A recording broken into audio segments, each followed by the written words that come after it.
हे पहा, मस्त मार्केट सारखी कुरकुरीत खस्ता दालमोड तयार झालेली आहे। पाहून वाटतच नाही की ही घरी केलेली आहे।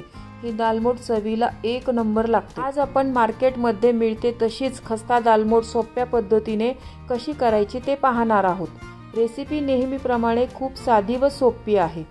आपण मिठाईच्या दुकानात ही दालमोड नेहमी पाहतो। आपल्याला वाटतं की ही बनवायला खूपच अवघड आहे, पण तसं नाही, ही बनवायला खूपच सोपी आहे। ही दालमोड अख्ख्या मसूरपासून बनवतात, त्यामुळे ही हाय प्रोटीन आहे। दालमोड खस्ता होण्यासाठी यामध्ये मी एक सिक्रेट पदार्थ घातलेला आहे, त्यामुळे ही दालमोड खूपच छान खस्ता बनते।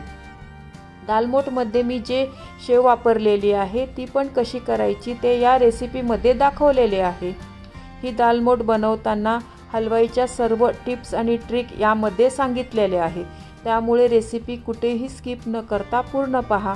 चला तर ही खस्ता दालमोड कशी करायची ते पाहूया। पूर्ण रेसिपी पाहण्यासाठी माझ्या फोटोच्या खालील त्रिकोणावर क्लिक करा, जेणेकरून तुम्ही त्या रेसिपीवर जाल।